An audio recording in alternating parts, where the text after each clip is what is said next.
आप सभी का ज्ञान श्री आयुष में बहुत स्वागत है। और इसके पहले एक लेक्चर अमृतवाणी पर हुआ था जिसमें मेरे साथी भी थे, और उसी कड़ी में हम लोग आगे आज थोड़ी चर्चा करेंगे। और ये पूरी चर्चा मैंने आपको इसके पहले ही बताया कि परमहंस स्वामी अड़गड़न महाराज की जो कृपा प्रसाद से बहुत सारे ऐसी पुस्तक साहित्य हैं, उन्हीं साहित्य के कुछ अंशों से हम लोग भी अपनी बातें रख रहे हैं। इसका उद्देश्य यही है कि अधिक से अधिक लोगों तक महाराज जी की जो वाणी है, जो उनके विचार हैं, और जिस तरीके से उन्होंने संत कबीर से लेकर सूर तुलसीदास, जितने भी महान संत हुए हैं भारत के, विश्व के, अरब के संतों के, उन संतों पर जितना गूढ़ और जितना लोगों के लिए एक ऐसा अमृत रखा है जिससे लोगों का कल्याण हो सकता है। हम सब इसके पहले भी मैंने आपको बताया था कि उनकी कृपा प्रसाद से जो कुछ भी थोड़ा बहुत समझा है, जाना है, उसी को ही आपके सामने हम लोग प्रस्तुत करेंगे, बताएंगे। और ये पढ़ने पढ़ाने से अलग का मामला है कि जो हमारी क्लासेज होती हैं वो अलग का है, और ये एक मामला ऐसा है कि जहाँ आज के युवाओं में, आज समाज में ऐसे महापुरुष, ऐसे संत की वाणी जरूर पहुंचनी चाहिए। स्वामी जी की पुस्तक यथार्थ गीता और इनकी बहुत सारी इनकी पुस्तकें हैं जिसमें अमृतवाणी है, एकलव्य का अंगूठा है, और इन पुस्तकों से वो ज्ञान, वो रहस्य, वो सारी चीजें आपको प्राप्त हो पाएंगी जिससे आज का समय जितना अशांति का समय है, कहीं किसी को शांति नहीं है, हर व्यक्ति अशांत सा है, तो स्वामी जी किस तरीके से अपनी वाणी से, अपने वचनों से लोगों को शांति देते हैं, उन्हीं की बातों को आप तक मैं पहुंचाऊंगा। शब्द उनके हैं, भाव उनके हैं, केवल मैं यहाँ पर एक वक्ता, समझ लीजिए कि मैं एक वक्ता हूं, और उनकी प्रेरणा है, उनकी प्रेरणा से ही हम लोग ये चीज को स्टार्ट किया है। और आप सबको ठीक लगे तो जरूर बताइएगा कि हाँ, कुछ समझ में आ रहा है। आज अमृतवाणी के ही एक अंश से हम लोग कुछ बात रखेंगे। सबसे पहले तो गुरुदेव भगवान की जय। और कबीर वे नर अंध हैं, गुरु को कहते और हरि रूठे गुरु ठौर हैं। कबीर साहब खुद भी कहते हैं कि वो लोग अंधे हैं जो गुरु को कुछ और कहते हैं। हरि रूठ जाएं, लेकिन अगर आपको सदगुरु उपलब्ध है तो वो आपकी रक्षा कर लेगा। ऐसे ही महान महापुरुष संत जिनका अभी हम लोगों को दर्शन भी है, हम लोग उनको देख पाते हैं, समझ पाते हैं, लेकिन वो इस धरा जगत में होकर भी कितने कमलवत हैं और किस तरीके से अपनी बातों को रखते हैं, उसको हम लोग देखते हैं। एक महाराज जी ने एक भजन अमृतवाणी में कहा है और उस पर पूरी व्याख्या भी उन्होंने की है। भजन का नाम है आलम है उदासी का।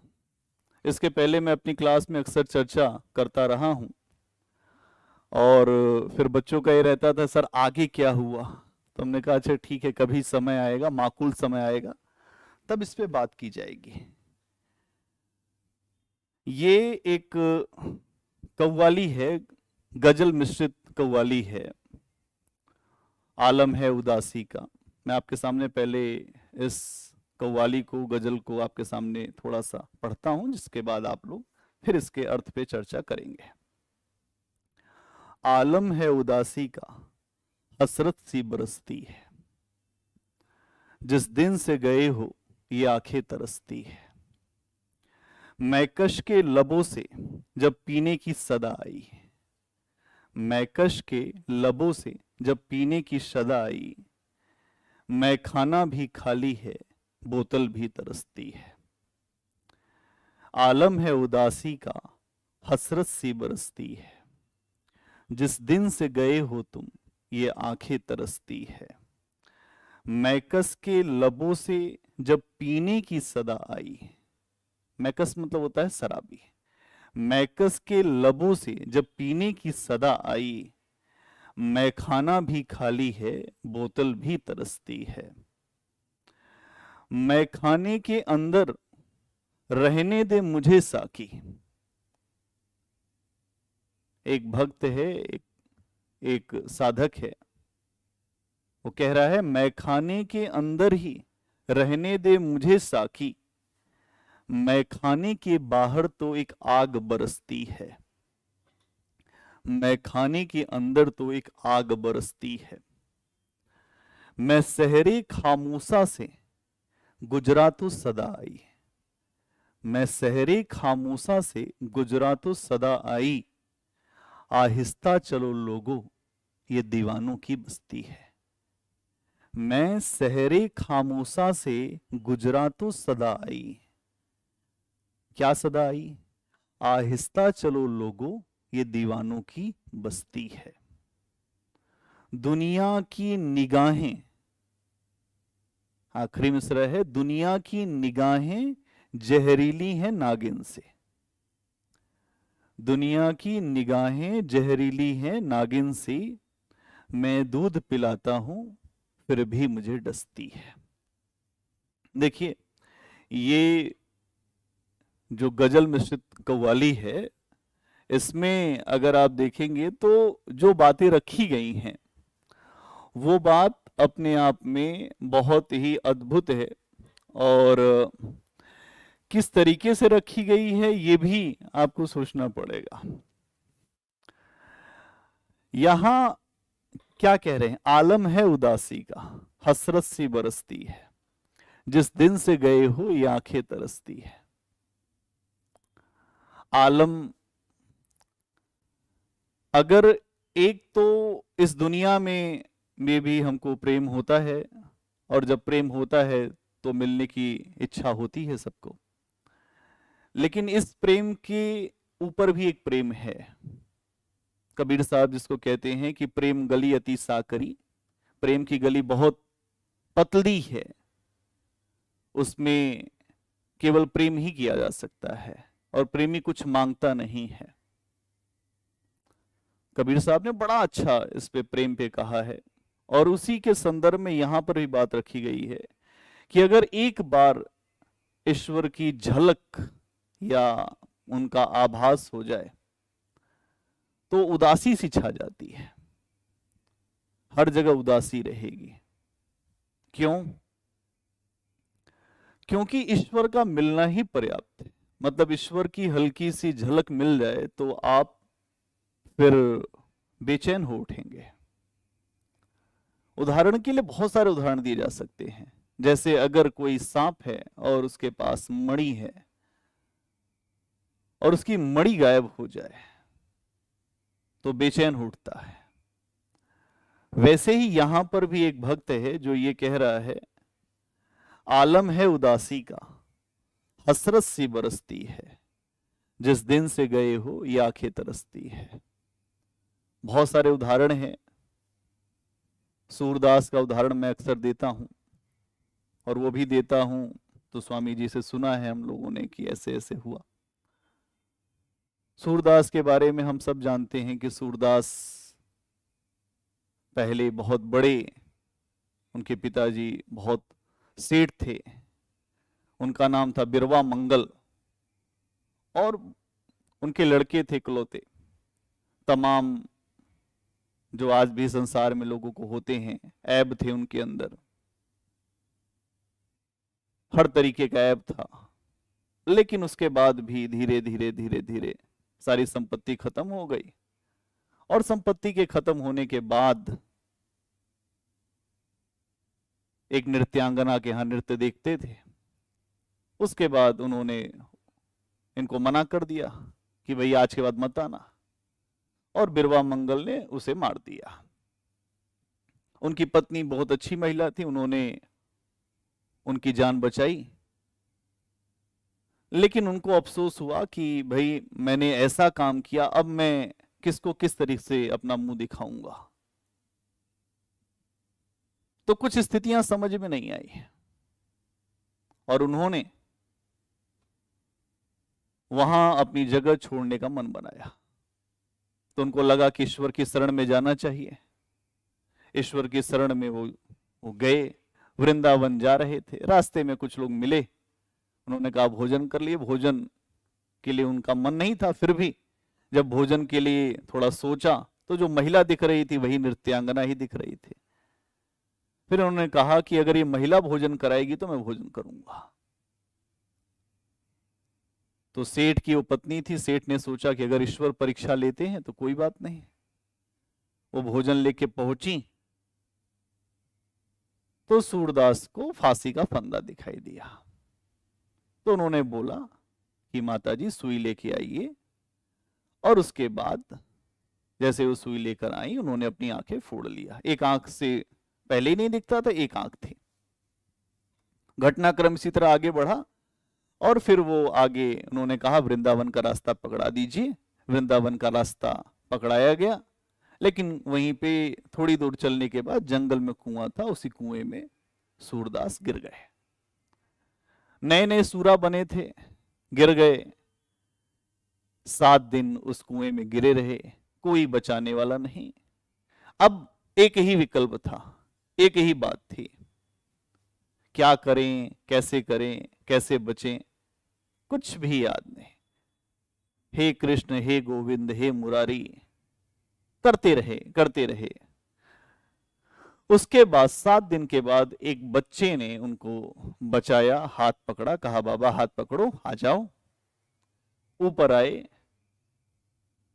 और जैसे ऊपर आए तो सूरदास को समझ में आ गया कि 7 दिन से मैं यहां गिरा हूं, मुझे किसी ने नहीं बचाया, ये कौन हो सकता है जिसने मुझे बचा लिया।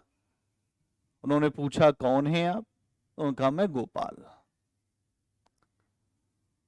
लेकिन हाथ तो कस के पकड़ा था सूर ने, लेकिन सूर ने हाथ पकड़ा था, लेकिन भगवान ने हाथ छुड़ा लिया और आगे बढ़े। और वहीं से सूर हो गए, वहीं से सूरदास हो गए। किसके दास हो गए? ईश्वर के। इसी पे है कि जिस दिन से गए हो ये आंखें तरसती हैं। और उसी समय सूर ने कहा कर छुड़ाए जात हो निबल जान के मोही, हृदय से जब जाओगे सबल बहुंगा तो ही। अभी तो हाथ छुड़ा के जा रहे हो, लेकिन आपने स्पर्श दे दिया है अपना, मैंने आपका स्पर्श कर लिया है। लेकिन जब आप हृदय से जाओगे ना, तब मैं आपको मजबूत मानूंगा। ये एक झलक जब मिल जाए तो इस दुनिया की कोई भी संपत्ति उस व्यक्ति के सामने रखी जाए, वो व्यक्ति रुक नहीं सकता। इसी तरह का एक और दृष्टांत है, एक और कहानी है, चूंकि ये पूरी बात जो है इसी तरीके से आपको समझ में आ सकती है। अयोध्या के पास एक संत हैं मनीराम छावनी, एक छावनी बनी हुई है मनीराम दास की। मनीराम दास की छावनी जो है वो एक पहले सिपाही हुआ करते थे, उनका नाम था राम सिंह। वो किला था, वहीं पे राजा थे, वहीं आसपास के अयोध्या के आसपास का मामला है। और वहीं जेल थी, उस जेल के अधीक्षक थे राम सिंह। राम सिंह ईश्वर के भक्त थे, रामलीला देखने के शौकीन थे, बहुत शौकीन थे। रामलीला कहीं हो, रामचरितमानस कहीं हो, ईश्वर की चर्चा कहीं हो, कीर्तन कहीं हो, सब जगह जाते थे। बड़ी शिकायतें होती थी, बड़ी शिकायतें होती थी। कोई शिकायत करता था राजा से जाके कि आप जेल को खाली पाओगे, कोई कुछ कहता था, कोई कुछ कहता था। राजा हमेशा ये बात कहता था कि राम सिंह पक्का पहरेदार है, राम सिंह ऐसा कभी नहीं कर सकते कि अपनी वो ड्यूटी ना देते हो। तो लोगों ने कहा कि नहीं, एक बार आप खुद चल के देख लीजिए, आपको खुद ही पता चल जाएगा कि क्या हो रहा है जेल में। राजा ने कहा ठीक है। राजा गए। उस दिन भी राम सिंह एक जगह रामलीला हो रही थी, वहां पे पहुंचे हुए थे। खूब बढ़िया रामलीला का प्रसंग चल रहा था। हनुमान जी का प्रसंग चल रहा होगा, क्योंकि भाई देखो अलग अलग स्थल हैं, अलग अलग स्थलों पे जहां भक्त को अच्छा लगता है, मस्त देख रहे थे, वहीं पे खंभे पे टेका लगा के देख रहे थे अपना। राजा आए, जेल पहुंचे। जेल में जब राजा पहुंचे तो वहां राम सिंह खड़े थे ड्यूटी पे, रजिस्टर दिया और ये कहा कि हुजूर सब ठीक है, बढ़िया चल रहा। राजा ने कहा यार तुम तो मंत्री कह रहे थे कि यहाँ तो राम सिंह ड्यूटी नहीं देते, तो राम सिंह ड्यूटी पे लगे हुए हैं, सबके सिग्नेचर हुए, सबने वो किया, राजा चले गए। अगले दिन सुबह राजा ने राम सिंह को बुलवाया। राम सिंह पहुंचे तो राम सिंह को पता था कि मैं तो ड्यूटी पे था नहीं, और राम सिंह जब पहुंचे उन्होंने पहले ही बताया कि हुजूर आप मुझे छुट्टी दे दीजिए अपनी अपनी नौकरी से, अब नौकरी नहीं कर पाएंगे आपकी। कि क्यों, ऐसा क्यों? कि हम तो थे नहीं कल जेल पे, मैंने सुना आप आए थे। क्या हाँ मैं आया था, लेकिन आप थे वहां पे, ये देखो रजिस्टर हम ले आए हैं, आपके इस पे दस्तखत हैं, इस पे आपके हस्ताक्षर हैं। राम सिंह विह्वल हो गए, कहे कि एक मेरी नौकरी बचाने के लिए ईश्वर को इतना कष्ट उठाना पड़ा, मुझे रक्षा, मेरी रक्षा के लिए इतना उनको आना पड़ा, और सबको भगवान ने दर्शन दिया, मुझे नहीं दिया। उस दिन से उनकी भी आंखें तरसने लगी और उन्होंने अपनी सर्विस से इस्तीफा देकर मनी रामदास के नाम से वो जाने गए और ईश्वर को प्राप्त किया। ये बात यहां पर आपको समझनी पड़ेगी किस तरीके से बातें हुई। इसी तरीके से और भी कई दृष्टांत हैं। हमारे जो गुरु महाराज स्वामी परमानंद जी का इसी तरीके का दृष्टांत है। क्या दृष्टांत है?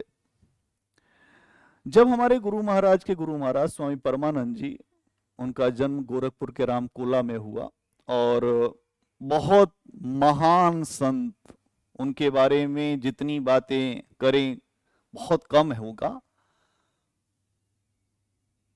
उनके लिए ईश्वर ने खुद कहा, आकाशवाणी हुई कि तुम्हारे जैसा शिष्य और तुम्हारे जैसा गुरु अब इस पूरी दुनिया में नहीं है। भारतवर्ष की तो बात ही नहीं की, भगवान ने आकाशवाणी से कहा उज्जैन में।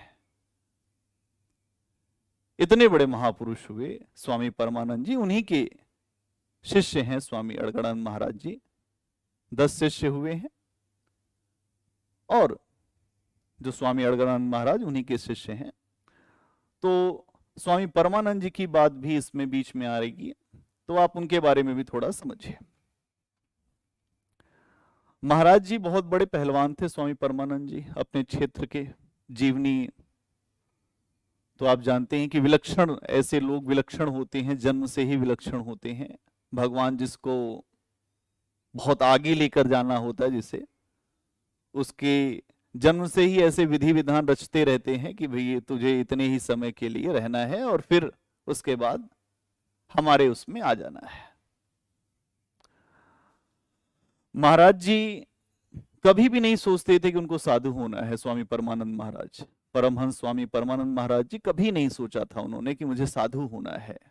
पहलवानी करना, दंड बैठक लगाना, यही उनके जीवन का उद्देश्य था। कब कौन सा पहलवान आ रहा है इसकी सूचना रखते थे, किससे लड़ना है इसकी सूचना रखते थे, खूब सूचनाएं होती थी, और कुश्ती कभी हारते नहीं थे। बढ़िया अपने शरीर से प्रेम था। बस एक ही इच्छा उनकी थी कि गामा मिल जाए।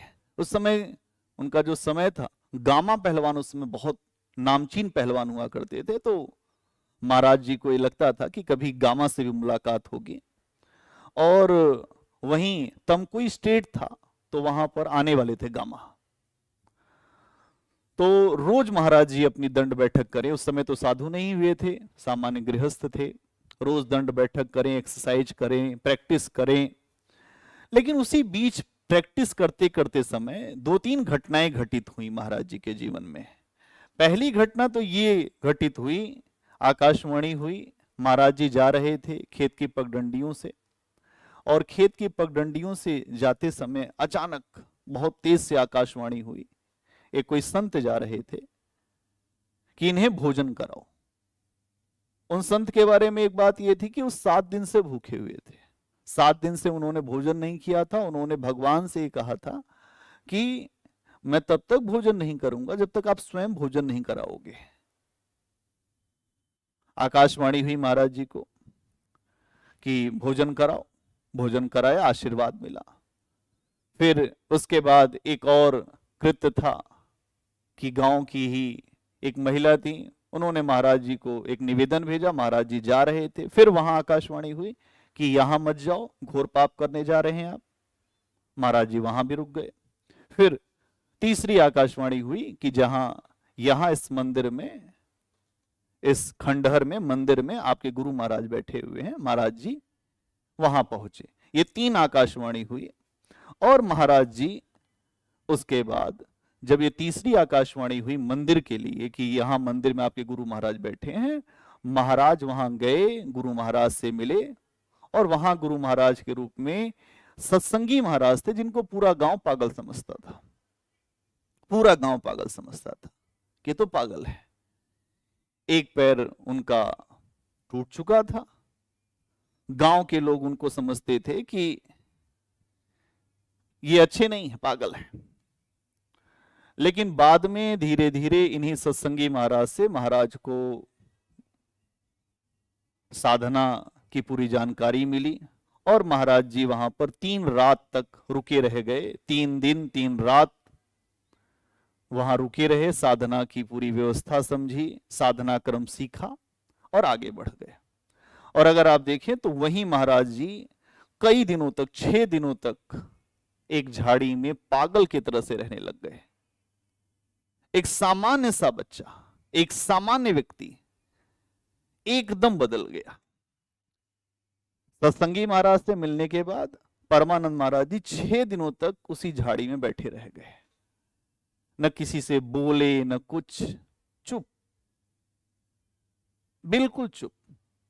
पहलवान बहुत बड़े थे, तो साथ के जो उनके छोटे छोटे पहलवान जो बड़े पहलवानों से सीखते हैं, उन लोगों ने वहीं पे अपना एक छोटा सा कुटिया बना लिया कि संत जी हम लोग भी यहीं रहेंगे, महाराज वहीं पे भजन किया करें। रुका, अपना उनका रूटीन था। 2 बजे रात में उठ के बैठ जाते थे, भजन पे खूब जोर लगा के भजन करने लग गए। तो जो वहां पहलवान थे उन लोगों ने ये कहा कि भाई महाराज जी क्यों ना प्रभात फेरी किया जाए। गांव की पहले के समय होती थी, आज के समय में भी अगर आप देखें तो जो कीर्तन होता है उसके पहले प्रभात फेरी, लोग घूमते हैं, सबको जागृत करते हैं, वैसी ही कुछ व्यवस्था। महाराज जी ने भी कहा चलो ठीक है, इस क्षेत्र में थोड़ा सा भक्ति की लहर आएगी, तो महाराज जी भी प्रभात फेरी के लिए तैयार हो गए। वो लोग वहीं रहते थे जो पहलवान थे। उन लोगों ने ये कहा कि महाराज जी आप उठ ही जाते हैं, आप हमें उठा दिया करें और हम लोग चल के प्रभात फेरी कर लिया करेंगे। रोज का रूटीन था, रोज महाराज जी जाते थे। धीरे धीरे 10-15 लोग हो गए और संख्या बढ़ती गई, 60-70 लोग हो गए। महाराज जी रोज सबको उठा देते थे 4 बजे कि भाई चलो तैयार हो जाओ सब, उसके बाद जाते थे। महाराज 2 बजे उठ जाते थे। एक दिन महाराज जी भजन पे तो बैठे थे, लेकिन महाराज जी के दिमाग से, चित्त से उतर गया कि आज इन्हें उठाना है। उस दिन हो गया लेट। अचानक वो लोग पहलवान उठे। उन लोगों ने पूछा कि महाराज जी आज आपने उठाया नहीं, नियम खंडित हो गया हमारा, नियम ही खंडित हो गया महाराज, अब क्या। थोड़ी देर के बाद लोग आने लगे गांव से, महाराज जी आज आप किस रास्ते से निकल गए, आज तो इतनी मधुर ध्वनि आ रही थी, सीताराम सीताराम सीताराम। कहां से आप निकल गए, हम लोग जैसे ही तैयार होते आप आगे बढ़ गए थे। तो महाराज जी को लगा कि ये लोग उपहास कर रहे हैं कि आज हम गए नहीं थे इसलिए उपहास कर रहे हैं। फिर धीरे धीरे धीरे धीरे कई लोग आए, बहुत सारे लोग आए। उन लोगों ने भी यही कहा महाराज आज तो बहुत मोहनी थी आपकी वाणी में। महाराज जी को लगा कि लगता है भगवान ने ही आज कीर्तन मंडली बन के भजन किया है। उस दिन के बाद से महाराज और ज्यादा मौन हो गए और उन्होंने कहा जब भगवान इतना महान है तो अब मैं केवल उनका चिंतन करूंगा, केवल उनका चिंतन करूंगा। तो ये चीज अगर आपको दिखाई देगी तब आपको समझ में आएगा कि हाँ, कि आलम है उदासी का हसरत सी बरसती है, जिस दिन से गए हो ये आंखें तरसती है। ठीक है, तो यहां ये मैंने आपको दृष्टांत दिया। और अगर आप देखें तो इसमें एक बात आती है, मैकश। मैकश के लबों से जब पीने की सदा आई। क्या है मैकश? मैकश मतलब होता है शराबी। शराबी माने तो शराबी ही होता है। मैंने एक बार इस पे कुछ बात रखी थी, लोगों ने कहा ये क्या है जो शराबी की आप बात कर रहे हैं। शराबी तो शराबी है। एक तो शराब ऐसा है कि लोग पीते हैं लेकिन नशा ही नहीं होता, रात दिन पी रहे हैं, रोज रात में शाम को पीते हैं। यहां किस स्तर पे ये बात कही जा रही है? मैकश के लबों से जब पीने की सदा आई। जिसे दुनिया में लोग पीते हैं वो शराब कहलाती है, लेकिन जो ईश्वर के तरफ, जो अपने आत्मा के तरफ जब लोग मुड़ते हैं और वहां से कुछ लगाव या वहां से कुछ आवाज आई, तो एक नशा सा जब होता है तो उसको हम क्या कहते हैं? वो अद्भुत नशा है। महान संत जो गुरु नानक देव जी हुए हैं, उन्होंने भी इसी पे एक बात कही है, सभी नशे संसार के उतर जात प्रभात। जितने भी नशे हैं इस दुनिया के, कोई भी नशा आप करो वो सब उतर जाते हैं, लेकिन नाम खुमारी नान का चढ़ी रहे दिन रात। लेकिन नाम की जो खुमारी है, जो नाम जप, नाम रूप लीला धाम, जो भगवान का चिंतन मनन और उसके बाद जो उनकी झलक मिले, उसके सामने सारे नशे, क्योंकि वो नशा एक ऐसा है जो हमेशा चढ़ा रहता है। क्यों चढ़ा रहता है? नाम खुमारी नान का, सभी नशे संसार के उतर जात प्रभात। नाम खुमारी नान का चढ़ी रहे दिन रात। जितने नशे उतर जाएंगे, लेकिन नाम का नशा। संत लोग, आप लोग सोचते होंगे इतने संत लोग हैं, ये संत महापुरुष ऐसे ही नहीं है। ये नाम के रूपी, नाम में, रूप में, लीला में, धाम में लगे हुए हैं। मन इनका वहीं पे है, और जहां आपका मन है आप वहीं हैं। इसीलिए संत गुरु नानक देव जी ने ये कहा कि वो कभी उतरता ही नहीं नशा, और चढ़ा ही रहता है। जागत में सुमरन करे, सोवत में लव लाए। जागते समय सुमरन करो, सोते समय लव लगा के ईश्वर में। सुरत डोर लागी रहे, तार टूट ना जाए। हमारे संतों ने कहा है कि जागत में सुमिरन करो, नाम जप, जागत में सुमिरन करो, सोवत में लव लाए। सोते समय लव लगाओ ईश्वर पे, लव लगा के सो। जैसे एक जगह हमने लव लगाई कि हाँ ये हमको पेंसिल दिख रही, इसी पे लव लग गई। सोवत लव लाए, सूरत डोर लागी रहे। सूरत क्या है? सूरत, सूरत मतलब भगवान का रूप, उस पे डोर लगी रहे। बड़े लोग कौन है? साहब कौन है? जिन्होंने साहिबी को पाया है।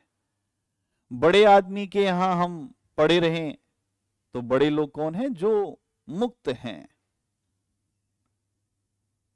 तो सूरत डोर लागी रहे, तार टूट ना जाए। ऐसे संत, ऐसे महापुरुष भगवान से अपने डोर को लगा के रखे रहे, जिससे सारी प्राप्ति संभव है, जिससे सब कुछ मिलेगा।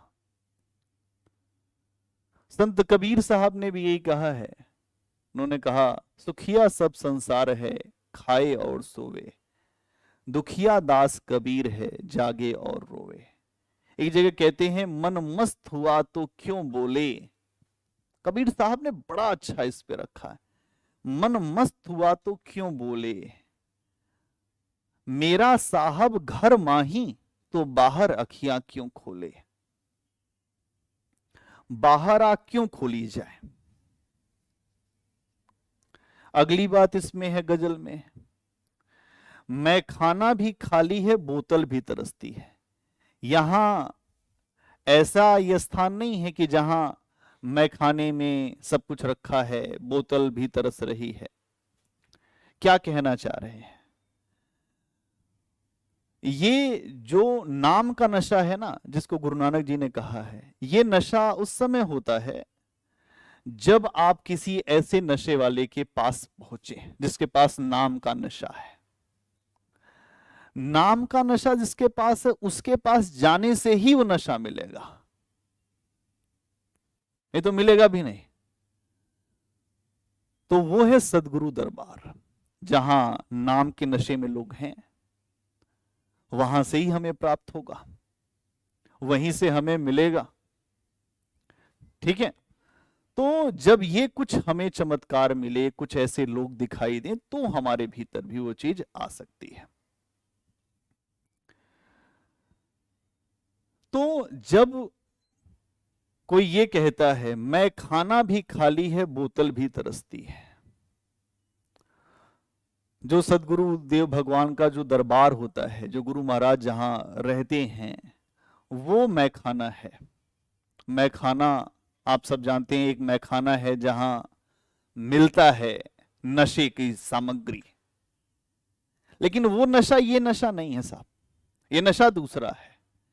ये नशा सदगुरुओं के दरबार का है।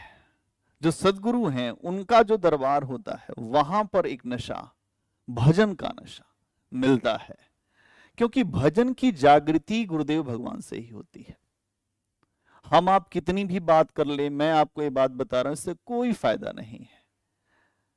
जब तक गुरुदेव भगवान की कृपा नहीं होगी, सदगुरु की कृपा नहीं होगी, तब तक भजन की जागृति नहीं हो सकती। ये बहुत बड़े बड़े विद्वान गुरु महाराज जी के पास आते थे, स्वामी जी के पास आज भी आते हैं, दादा गुरु के पास भी आते थे कि महाराज भजन दे दीजिए, भक्ति का आशीर्वाद दे दीजिए। महाराज जी उस समय भी कहते थे कि भजन तो अनुभव की चीज है, कहने सुनने में नहीं आती। रहीमन यह बात की कहन सुनन की नाही, जो कहा सो अभी देखा नहीं। कहने सुनने की बात है ही नहीं, कोई इसको वाणी से व्यक्त नहीं कर सकता। कबीर साहब भी कहते हैं कि गूंगा कभी मीठा खा ले तो मीठे का स्वाद नहीं बता सकता कि मीठा कैसा है। वैसे ही यहां पर गुरु महाराज के पास भी आते हैं हर व्यक्ति, कोई पढ़ा लिखा, कोई कुछ, हमने ये पढ़ा है, हमने ये किया है, हमने ये किया है। महाराज जी अक्सर कहा करते थे कि वाणी से हर बात नहीं कह सकते हैं, कुछ बातें अनुभव के द्वारा ही होती हैं।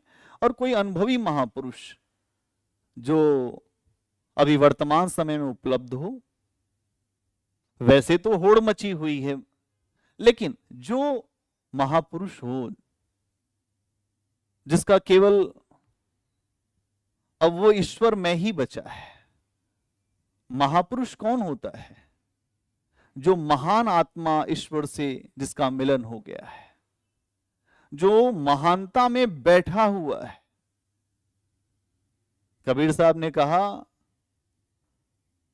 सब घट मेरा साइया सोनी सेज न कोय, बलिहारी उस घट को जागट परगट होए।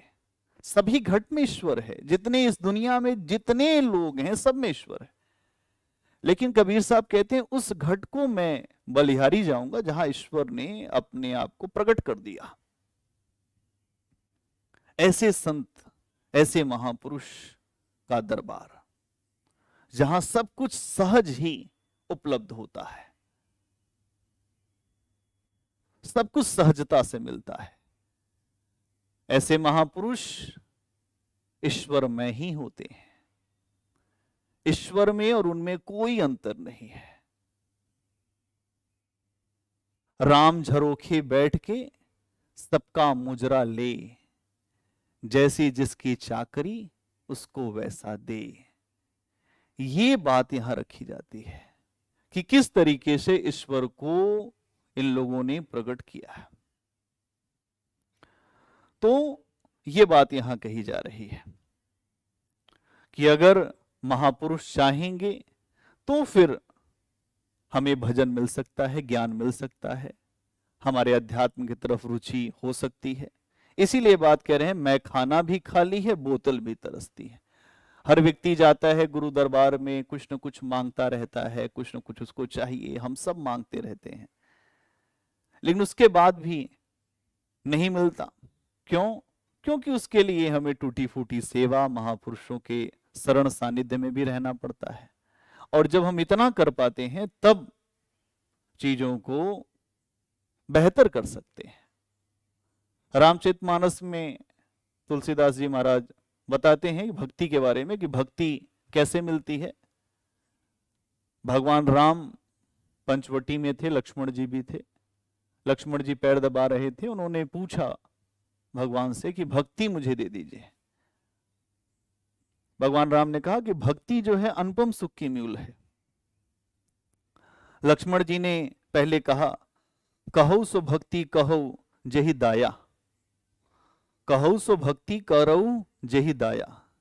मतलब आप वो रास्ता बताइए जिस प्रकार मैं भक्ति कर सकूं, वो तरीका बताइए। लक्ष्मण जी ये कह रहे हैं। भगवान राम ने कहा, भक्ति तात अनुपम सुख मूला। फिर अगली लाइन कहते हैं, मिले ही जो होई संत अनुकूला। लेकिन मिलेगी तब जब संत का मिलना ही जरूरी नहीं है। महापुरुष सामने मिल भी जाएं, लेकिन आपका समर्पण नहीं है, आपका पूरी तरह से लगाव नहीं है, श्रद्धा नहीं है, तो भक्ति मिलना दुर्लभ है, भक्ति बहुत कठिन है। मैं खाना भी खाली है, बोतल भी तरसती, इसका मतलब क्या है? मैं खाना कि आप जब गुरु के दरबार में पहुंचे, वहां पहुंचने के बाद भी हम ये सोचें कि हमको तुरंत जो गुरु महाराज सब कुछ दे देंगे, लेकिन ऐसा नहीं है।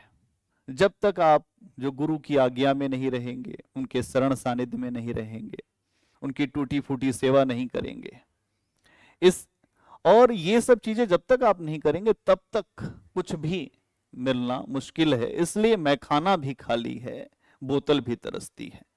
लेकिन जैसे जैसे यहां पर क्या है, ईश्वरी नशे की वृत्ति ही बोतल है। स्वामी जी ने बताया है, ईश्वरी नशे, जो ईश्वर का नशा है, जो हमें चाहिए, नाम का नशा, वही बोतल है। और इष्ट के लिए जो हमारी लगन है, तड़पन है, वही मदिरा है। मतलब अगर आप ईश्वर के लिए तड़पन नहीं है तो आप ईश्वर को प्राप्त ही नहीं कर पाएंगे, ईश्वर से आपका जुड़ाव ही नहीं हो पाएगा। इसीलिए हर व्यक्ति तरसता रहता है, चाहता है सब कुछ हो जाए, लेकिन होता नहीं। लेकिन उसके बाद भी भक्त कहता है, मैं खाने के अंदर रहने दे मुझे साकी। साकी कहते हैं जो मदिरा पिलाता है, लेकिन यहां मदिरा वो नहीं है, इसकी चर्चा हमने पहले की। यहां मदिरा जो गुरुदेव भगवान जो भजन देते हैं, वो बात हो रही है। यहां पर धीरे धीरे सदगुरुदेव की कृपा से ही जब सब कुछ मिलता है, भजन जागृति होती है, और प्रार्थना करता है भक्त कि हमेशा मुझे आप अपने शरण में रखें, क्योंकि आपके शरण के बिना कुछ भी प्राप्त होना संभव नहीं है। क्यों? क्योंकि मैं खाने के बाहर तो एक आग बरसती है। मैं खाने के बाहर क्या होता है? एक आग बरस रही है। किस तरह की? काम की, क्रोध की, लोभ की, मोह की, सब तरीके की आग बरस रही है। कहीं कोई दुखी है, कहीं कोई दुखी है, हमने किसी को देख लिया, उसको देख के दुखी है। तो भक्त अन्य विनय करता है कि मैं खाने के अंदर रहने दे मुझे साकी। क्यों? क्योंकि मैं खाने के बाहर तो एक आग बरसती है। आग बरस रही है सब जगह।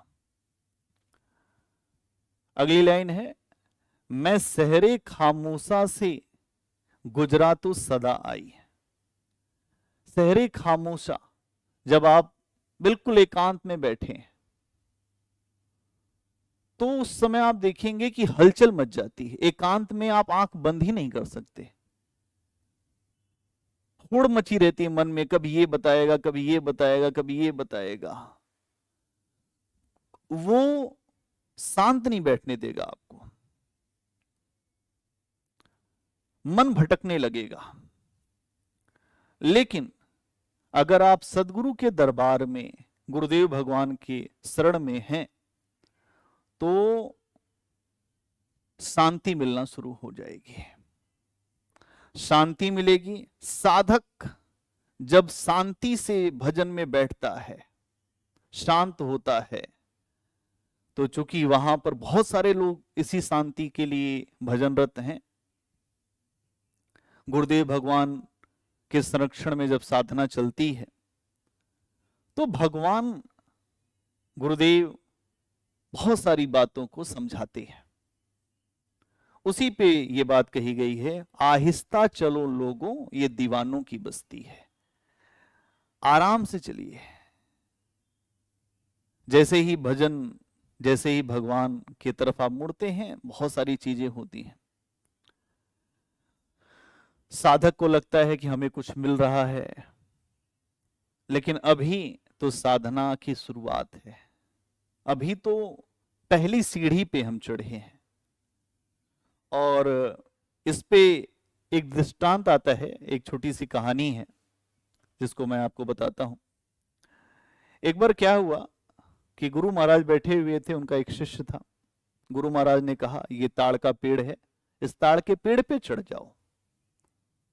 70 फीट का पेड़ था। वो भक्त चढ़ गया, गुरु महाराज का शिष्य सबसे ऊपर चढ़ गया। वो उतर रहा था तो गुरु महाराज ध्यान में ही थे। लगभग 50-60 फीट के आसपास वो नीचे उतर आया। अचानक गुरु महाराज ने बोला कि अच्छे से पैर को लगा के उतरो, मजबूती से हाथ पकड़ो। जब शिष्य उतर आया तो गुरु महाराज ने पूछा कि सब ठीक रहा? उस शिष्य ने कहा कि गुरुजी, मुझे एक बात समझ में नहीं आई कि अभी मैं सबसे ऊपर चढ़ा था तो आपने कुछ नहीं बोला, मैं 50 फीट नीचे उतर आया तब भी आपने कुछ नहीं बोला, लेकिन जब मैं एकदम उतरने वाला था तो आपने मुझे ये क्यों कहा कि तुम कस के पेड़ पकड़ो, ऐसा करो? तब गुरु महाराज ने कहा कि जब तुम चढ़ रहे थे तब भी सावधान थे, जब तुम उतर रहे थे तब भी सावधान थे, लेकिन जब तुम एकदम नीचे उतरने वाले थे तो तुम्हारे भीतर असावधानी आ गई थी। इसलिए मैंने तुमसे कहा कि तुम ऐसे चलो। इसका मतलब यह है कि हमेशा हमें जो गुरुदेव भगवान के शरण में रहने की बात होती है, और उसी तरीके से ही हमें आगे बढ़ना चाहिए। आखिरी लाइन थी, दुनिया की निगाहें तो जहरीली हैं नागिन से, मैं दूध पिलाता हूं फिर भी मुझे डसती है। इसका क्या मतलब है? दुनिया क्या चाहती है? अगर मान लीजिए कि कोई महापुरुष है, कोई संत हैं, कोई बड़े स्तर के हैं, वो उनके पास पहुंचती है, उनसे कामना करती है, कामना करनी भी चाहिए। और हमारे जो गुरु महाराज के गुरु महाराज स्वामी श्री परमानंद जी महाराज जी चित्रकूट में रहते थे। अनसुईया आश्रम था, घनघोर जंगल में आश्रम था। हर व्यक्ति, दूर दूर तक लोग वहां पे पहुंचते थे। गुरु महाराज को भगवान की तरफ से बहुत सारी वरदहस्त उनको शक्तियां थी कि दाहिने हाथ से किसी को आप मार देंगे तो उसका ये कल्याण हो जाएगा, बाएं हाथ से मार देंगे तो उसकी सारी दुर्गति हो जाएगी। सारे तरह के आशीर्वाद थे और आशीर्वाद थे सब। बहुत सारे लोग पहुंचते थे, बहुत सारे लोग पहुंचते थे। किसी को मलेरिया हो जाता था, किसी को कुछ हो जाता था, किसी को तमाम बीमारियों को लेकर, किसी को फोड़ा हो गया। और फिर गुरु महाराज जी, परमानंद महाराज जी बहुत लोगों को ठीक भी कर देते थे। सबको छड़ी मार दें, तो किसी का बुखार उतर जाए, किसी का फोड़ा सही हो जाए। महाराज उसके बाद बोल देते थे कि जाओ धूनापुर से थोड़ी धूनी ले लो, खा लो, लगा लो, हो गया। लेकिन एक बार महाराज जी को बहुत ज्यादा बुखार आया, बहुत बुखार आया, और बुखार इतना ज्यादा आया कि 1.5 साल तक महाराज को बुखार आता रहा।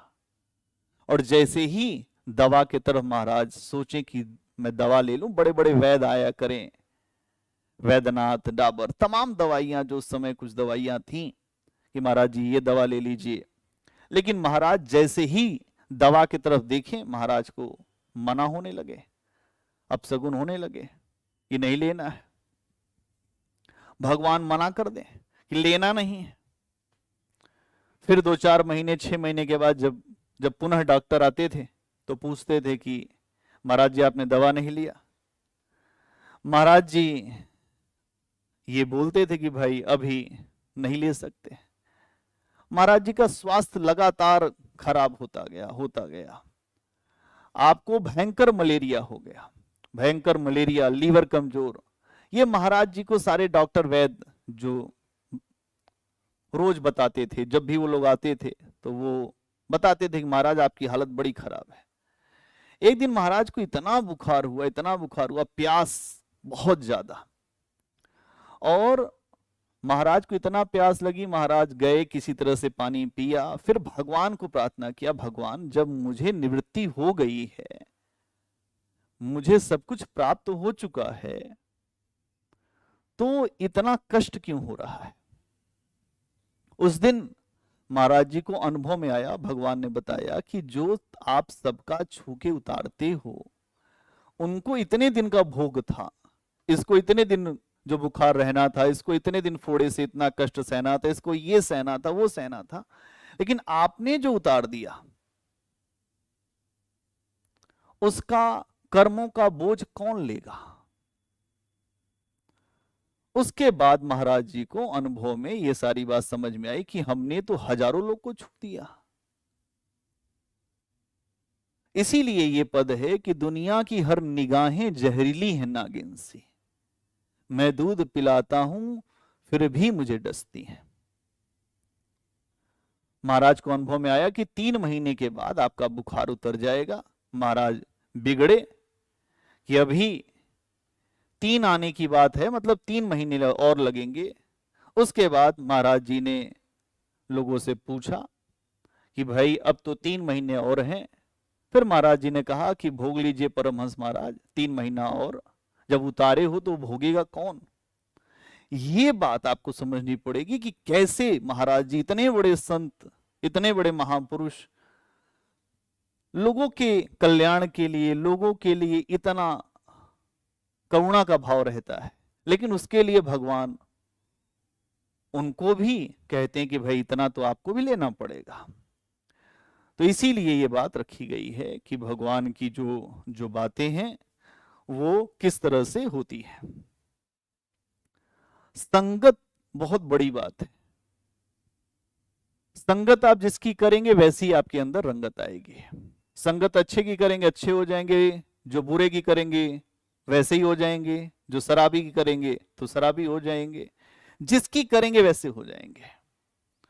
संगत से ही गुण होते हैं, संगत से गुण जाए, बांस फास और मिश्री एक भाव बिकाए। संगत ही गुण होते हैं। संगत से अच्छे लोगों की संगति, अच्छे लोगों की संगति है तो अच्छे गुण आ जाएंगे। खराब लोगों की संगति है तो क्या होगा। संगत ही गुण होत है, संगत ही गुण जाए। खराब लोगों की संगति करने से सारे आपके भी गुण चले जाएंगे। बांस फास और मिश्री एक ही भाव बिकाए, मतलब अगर आपकी संगति खराब हो गई तो सब एक ही तराजू में तौल दिए जाएंगे। तो यहां जो सत्संग या गुरु महाराज के जो उसमें रहेगा वरदहस्त के नीचे, उसके लिए हर मौसम अच्छा है, हर ऋतु अच्छी है, हर प्रकार के लिए वो अच्छा है, वो बहुत बेहतर रास्ते पे चल रहा है। और इसका कोई उपाय इस दुनिया में नहीं है। जो कुछ भी है, जो कुछ भी मिलेगा, वो सदगुरु के दरबार से मिलेगा। इस पूरे कव्वाली का इसका जो सार है वो ये है कि अगर हमें कुछ भी प्राप्त करना है तो ना तो वो किताब से मिलेगा, ना तो वो वेद से मिलेगा, ना तो कहीं से कुछ मिलेगा। मिलेगा एक ही जगह से, एक ईश्वर में श्रद्धा, किसी सच्चे संत महापुरुष की शरण, नाम का जप, चलते फिरते उठते बैठते। वही गुरु नानक जी की बात, नाम खुमारी नानका चढ़ी रहे दिन रात। बोलिए श्री सद्गुरुदेव भगवान की जय। आप सबका बहुत मंगल हो, और इसी तरह से आगे भी हम लोग थोड़ा बहुत देखते चलेंगे। आज हमने इस पूरे जो भजन को समझा, और आप लोग को कैसा लगा आप लोग जरूर बताइए।